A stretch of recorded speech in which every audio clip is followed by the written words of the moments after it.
This is Karen with NewClevelandRadio.net, and it is time for On the Lot with Matt Jackson. Thank you, Karen. It's so good to be back and to be discovering these stories with you. You know, the purpose of On the Lot is to be bold and to be heard in a time where we're celebrating and discovering diversity and making sure that all voices are heard. As you know, my production company, All Roads Lead, is one of the avenues in which we're trying to celebrate diversity and bring new voices to the forefront. And so with that, I have had the honor to know our guest, which is James Brown III. And James is a true talent. We are so lucky to have you here today. He is an actor, and he's a singer, and he's a writer, and he's a producer. And so, James, thank you for gracing us with your time today, especially because it's James's birthday tomorrow. And the celebrations have already begun. So thank you for being here and giving us a little bit of your time. So ladies and gentlemen, James Brown III, thank you for being here. Thank you. Thanks for having me. I am excited. I turned 40 tomorrow. So, you know, despite this COVID year, I'm going to celebrate no matter what. Absolutely. As you should, and happy birthday. We have so many things to talk about. I mean, we have so many topics to discover and kind of look under the rock. James, would you mind telling us a little bit about your recent transition from New York to LA and how that affected you, and, you know, not only creatively, but also just globally, kind of like what's happening, because that was an impetus for you for some new things. Yeah, so I have spent the last 19 years in New York, working as an actor on Broadway and in TV and film. You know, currently I'm in Harry Potter and the Cursed Child on Broadway, which obviously is shut down. But I've been writing for the last 2 years, and the pandemic and being quarantined and everything being shut down really ended up being kind of a catalyst to get my writing career off and going. And I really used it as a transition, both physically to move to LA and really start to network and continue to write my projects, but also taking the time that we all have now at home, taking each day and writing for 5 hours and making sure that I can look back on however long this time ends up being, look back on it and know that I created and wrote some amazing stories that were both inspired by what we're living through and inspired by just the last 4 years of my life. So it's been really exciting to create at this time, and also live through all of the emotions that we're all living through. Right. So we are lucky enough at All Roads Lead to have several projects with James, and he is literally like the walking poster child for our company, celebrating diversity and creativity as we go through this next chapter of our lives. You know, there's so many things happening. There's Black Lives Matter is happening, and there's a political structure happening, and there's an entertainment arena that's shifting. And so, of course, all three of us here are feeling all those changes, and there's some anxiety with those changes, but we are, you know, trudging through it to make a better life for ourselves. So, James, could you maybe give us some perspective on Black Lives Matter and how that's affected you? Yeah, you know, it's really interesting because for like 6 months of this quarantine that we've had, so from March to beginning of September, I was lucky enough to be self-isolated with my dad and my little brother who's 17. And so we were down at our place in Miami, and to be with the two most important Black men in my life through seeing George Floyd die, through Breonna Taylor, through the protests and the marches, and to have their support and love, and to have those important conversations with my little brother, who, for all intents and purposes, has lived a pretty privileged life and actually hasn't really seen some of the discrimination that the older generations have seen.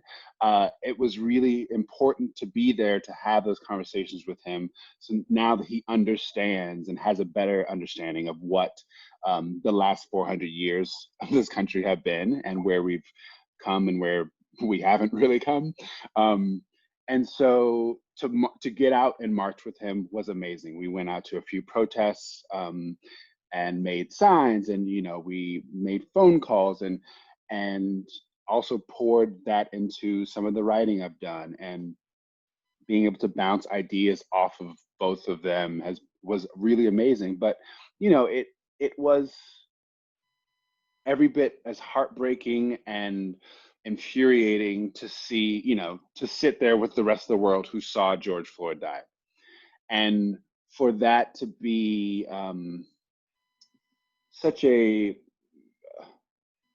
tone maker of the last 40 years of my life and the ins and outs of the racism that I've dealt with. Most of it was like liberal racism. Most of it was kind of passive racism, but still there and still emotionally affecting. And so to see that and to finally see the world acknowledge the existence of it, and to finally see the United States finally see the existence of the systemic racism and of the liberal racism and of the outright just bold-faced racism, to finally see that happening in 2020 is both amazing and saddening. I was going to say, is it both encouraging and also Yeah. disheartening? Disheartening that we have to go through it, but Yes. encouraging because things are getting better. Yeah, it is. And to think that, we had 8 years of a Black president, and we're here, right? Right. Right. And to know that it actually took a pandemic for the entire world to be stopped to see something that actually has been going on for decades, centuries even.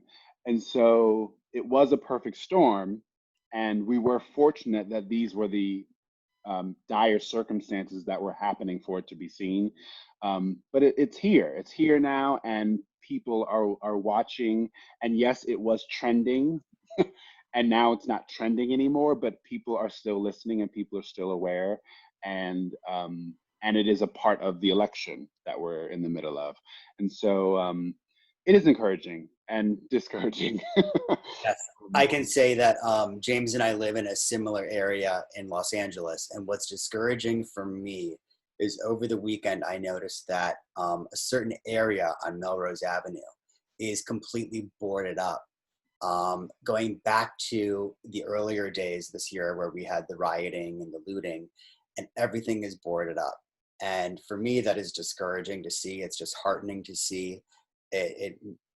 It's scary because there's been such a divide in our world of people on different sides of so many different fences. It's interesting that you talk about the boarded up buildings.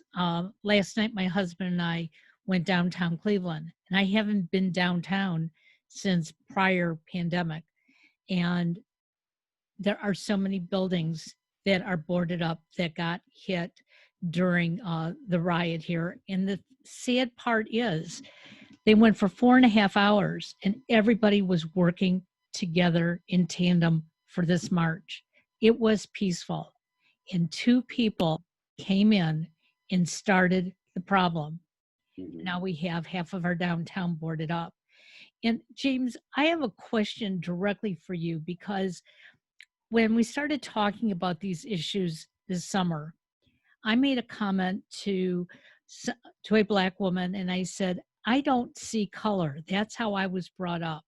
And she said, no, we want you to see color. We want you to accept us, but you need to see there is color. Do you believe that as well? I do, and I understand what she means by that. It's if we lived in a world where no one saw color, then great, right? I think that's the ideal. Okay. Is that we all lived in the world where no one saw color. The problem is that's not the world we live in. And until we do live in that world, it's important for people, non-people of color to understand the way we walk through the world. Okay. To know that, when Matt and I walk down the street, we're experiencing very different things, right? Because we are two different colors. Yeah, And that doesn't mean you're getting all the whistles and all the attention, but Ah. I'll, I'll accept. uh, sure, but I think that I think that's a part of it, is really to understand that that when I walk into a room, if I walk into a room full of white people, that is something, Right. I actually think about an experience I had. Oddly, this is so random. I judged the Miss America pageant 4 years ago, and the first day that we got into Atlantic City, I was in the judges suite, and it was me and literally 15 white people, which is totally fine for me. I grew up in Orange County, California. There were 3 Black people in my graduating class of 528. I totally, I'm comfortable with it. But as we started talking, and as I started to talk to other judges and the pageant organizers and everything, it started to dawn on me that, like, not only was I the only Black face, I was the only Black man, and I was one of the younger people in the room.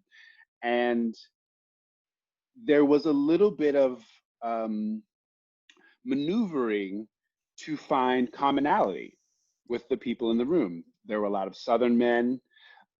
8 of the 15 literally went to Ole Miss, which is like a whole thing, and so those are situations that we're often in, and that makes sense. I can see you nodding right now, because you see my color. Absolutely. Yes, I see. And so yeah, I think it is important, but the through line is that eventually it would be amazing that if we lived in a world where color didn't matter. Absolutely. Absolutely. I think that is the goal.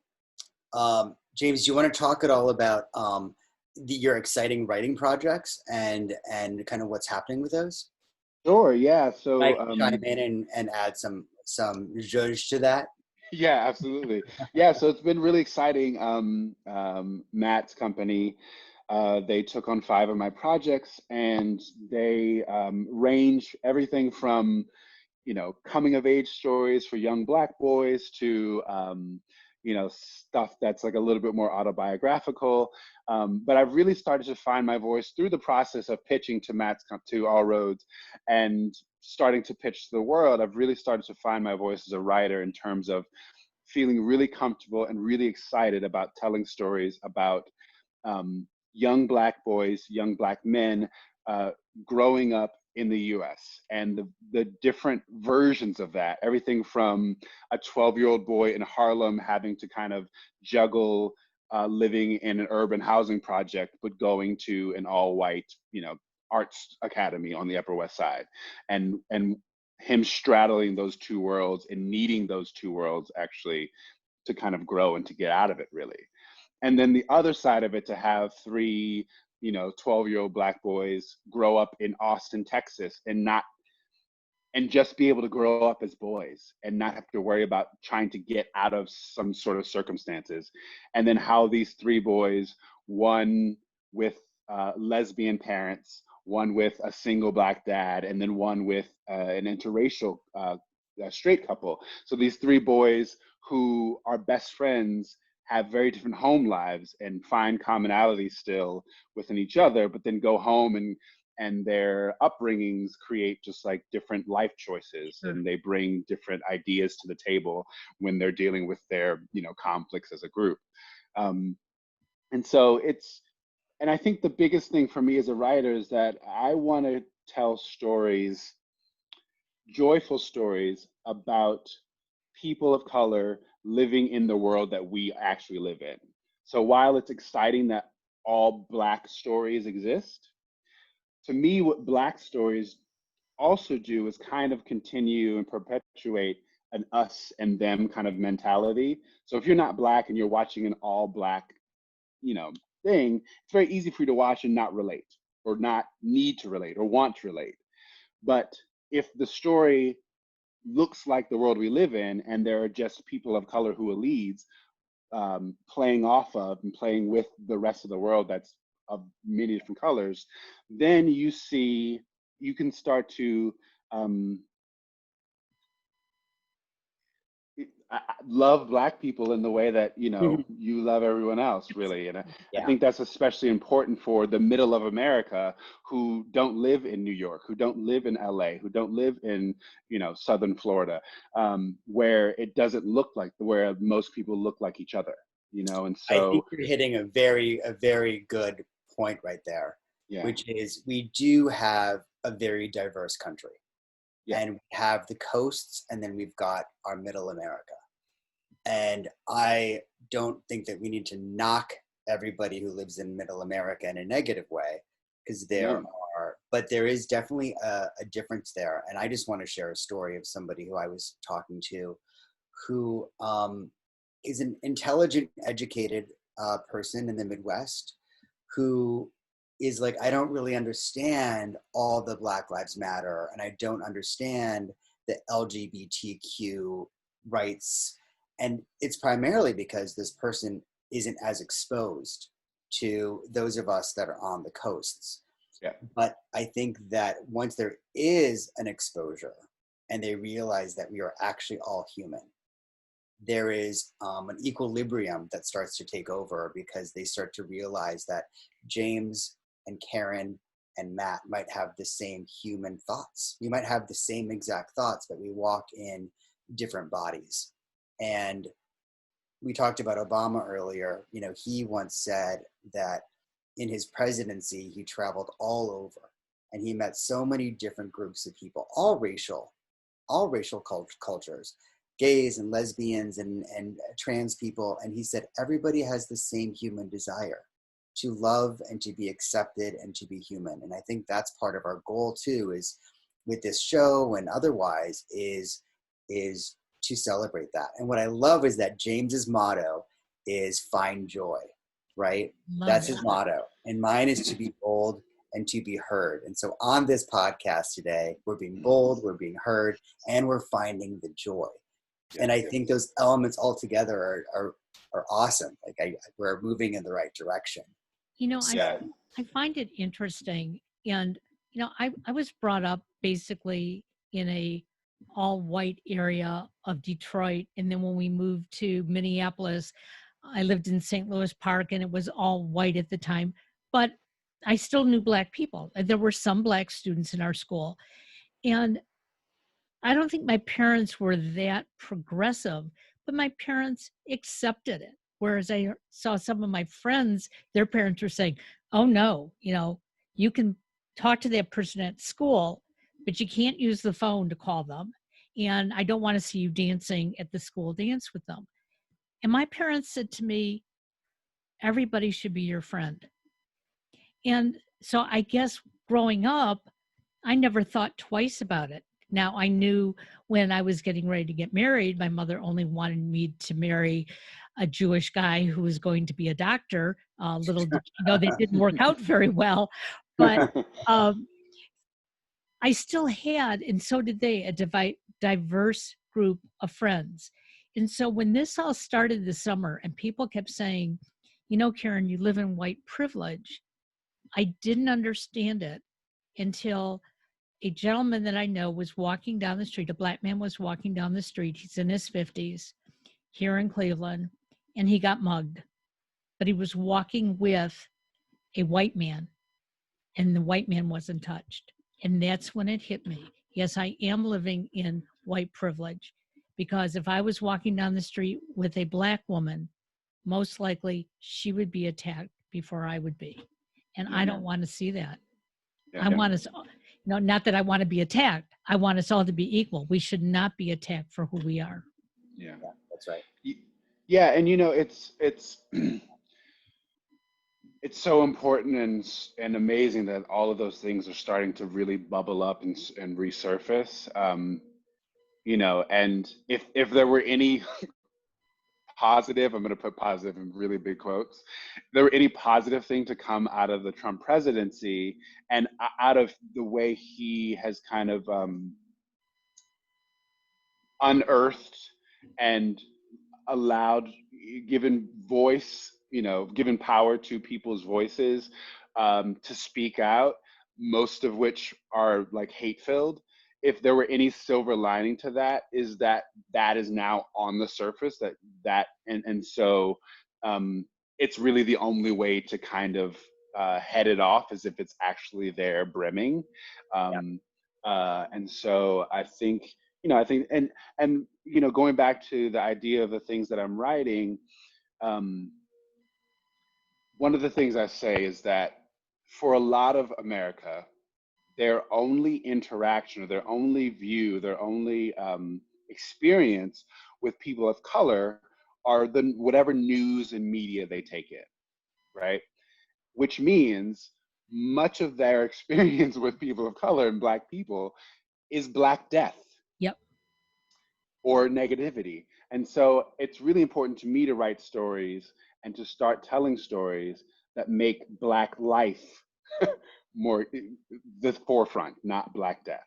We can now digest Black death, and we need to actually make Black life and people of color and LGBT, like, that needs to be more of the life that we experience. And so really that is getting those kinds of stories in front of the entire country on network television, on streaming platforms, not just on BET, not just on Logo, Right. in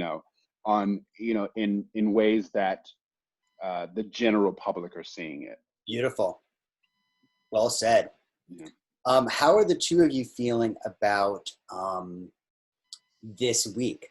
I mean, a lot of people are feeling anxious. People are feeling nervous. People are feeling overwhelmed because, all of our votes have to be in by tomorrow. Are either of you feeling certain emotions? Oof, yes. I am a political junkie. And, I'm asking that question, not to cut you off, but I'm asking that question because we have three different points of view. Right. Even though we're elected, we've got a woman, a white man, and a Black man. And so we might be thinking different thoughts. But it is a very big week. So, James, what are your top of mind thoughts? I'm super excited and also can't wait for it to be over. Just because it's been a really long election process. It's felt like just from the start of the primary. So I am excited and ready for it to be over, but also super anxious. The last time we saw numbers that made it seem like, Hillary Clinton was going to win. Like, it all seemed, and so it's hard to be excited when you see numbers now, because you're like, why are these any different? Obviously, different circumstances, different candidates. Last election cycle, I think a lot of people felt like it was deciding between the lesser two evils. Whatever you'd like. This is, I think, very different. And also, we've lived through 4 years of a lot. And now we've lived through 9 months of even more. I mean, these last 9 months have just been unbelievable for the entire world, not just our country.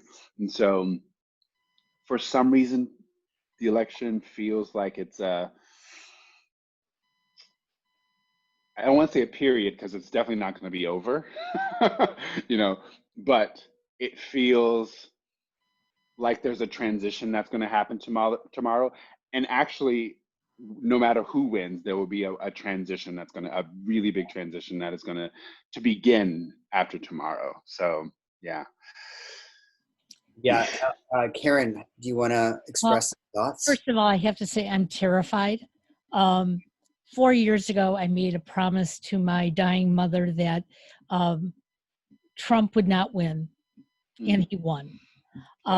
And I have to tell you, for almost a year, I walked around feeling guilty. Why didn't I do more? This year, I've gotten very, very involved. Um, I don't know how I'm going to feel if Trump wins. I think I'm going to be very sick to my stomach. Okay. Um, and I agree with you. This is not a period. It's a, it's going to be the beginning of something. And I almost see a possible civil war of type happening here in the US. Yeah. I never, when going to school in the 50s and 60s, I never thought I would ever see this happening. Um, but I only have to pray and wish, and I will be on social media later today reminding people that we have to make this change. Nothing good has happened the last 4 years, whether you want to blame it on Trump or the whole federal government. Nothing good has happened. We have to start over. Yeah. And, for me, when I had read and understood that, gay and lesbian lives were at risk, for me, I realized there isn't a safety zone. I think I thought for a long time, and also living in California, that it was like, oh, we're good. Like the world is accepting. And I actually realized that outside of race issues, I had to continue to fight for my rights. And that was an awakening. I'll be honest, that was an awakening. I thought that we had got to a place where things were better. But I do want to share just a personal story that my dad, who is a farmer in Minnesota and spends most of his day in a tractor, called me and said, I just want you to know that I really love you and I support you, and I'm changing my vote this year. And it was a really beautiful call, but not only because it was about me, but he had done his research. He had really done the work and tried to take media and their perceptions out of it. And he did the research, and the facts that he was able to provide to me. And then additionally, as my son, who's like living in California, it was really hard. It was touching. It was touching to know that that change is happening. And we will be living in a post-electoral world, and we'll be living in a post-pandemic world. And it's like, how is that new world shaping us and allowing us to stay in our rights, the rights that we deserve. So, Yeah, it's funny. You mentioned the word electoral, and I still don't understand how the Electoral College is actually not the first topic of conversation, like always. The the Electoral College makes absolutely no sense in 2020 that we still right. are dealing with this. The fact that a candidate could get almost 3 million more votes than another one and not win the election makes no sense to me, because it actually is saying that there are certain places where their vote actually means more Right. than everyone else's. That is crazy. And when you look back on the reason why the Electoral College was even created, it's racist. Like it's racist. It's racist. It's like the one thing that still exists in our country, and everything from journalists to the candidates to politicians to the layperson, we all accept it and let it happen. And yeah, for the most of the time, it's not effective, or it's not affecting anything. But the last election cycle, it clearly affected it. Like that's a huge difference. That's a huge amount of people that don't matter. Well, and I just learned, my son is a history government buff, and he said to me the other day that the Electoral College does not have to follow how the state voted. Yeah. They're people, they can go in there and say, you know what? We're all going to vote red, even though our state voted blue. And that to me is even more upsetting, because I always thought it followed the state. Mm-hmm. Yeah. And that can change in a couple days. It's an It could. archaic system. And I think that's actually the forefront of what's going on in a lot of the issues. We have some archaic systems. Yeah. and America just has to change them. And we're at that moment. We're literally at that crux where so much is shifting and changing, hopefully with, us talking and supporting each other, that those changes happen more smoothly, more effectively, and more quickly. And James, your stories that you're telling, both comedic and heartfelt and coming of age, like they're so necessary. Karen and I have talked on other shows about, is there enough on television? Is there enough support of the Black community? Is there enough support of the lesbian and gay community? Is there enough? And there's never enough. So we just have to keep going to the place where not just the subcultures of television understand, but like the networks, the broadcasters, the bigger picture. And that's a fight, and we're going to do it. And we're going to do it. So Karen, thank you for this show, because you're allowing these voices from all angles to be heard. Well, from a Midwesterner, Jewish white woman, I really believe that we all need our equal rights. Okay. And I don't think I'm going to live to see 100% equal rights. But if we don't all take that step, okay. I have 2 sons. They're young adults. One are married. I know they're straight, but that doesn't make a difference. They could be straight, they could be gay, they could be married, they could be unmarried. I just want my boys to have the ability to live a comfortable life and be happy and be safe, and to choose their friends and be safe with their friends. And if we don't start talking about it every single day and acknowledging what we're seeing in the streets, we'll never get there. But I think people like you, Matt, and your organization that you're working with, you can't be sitting in a room and definitely know who's gay, who's lesbian, who's trans. They look like people. Granted, James, if you're in the room and you're the only Black man in the room, we know you're Black, but there's no reason why we shouldn't be engaging, because I could have been born Black. And I think people have to realize I could be you. You could be me. So let's just come together. Yeah. So listeners, for our audience out there, please stay tuned for these wonderful stories that are going to be coming out in the world with James Brown and the third. James, is it important that we always say the third? Like, if I would have forgot, would you have been mad? No, I wouldn't have been mad, but I wouldn't have been mad. But yeah, it is definitely a part of my family history and my brand. It's been an honor to have you here today and to share what you're working on. And I'm excited to be a part of your journey. And thank you for being a creative Black man in Hollywood who gets to really help spread these stories in a really positive way. So Karen, are we now going to sing to James for his birthday, or should we save that for another time? I don't sing. But I pretend to sing, so we're not. So what we're gonna do is just wish you the happiest birthday that you can have. I can't wait till Broadway opens up again, because I hope to see you on Broadway. It's one of my favorite places to go. So amazing. Stay well. And Matt, we'll do this again next week. Sounds great. All right. Thank you guys so much. Thank you, James Brown III. Bye.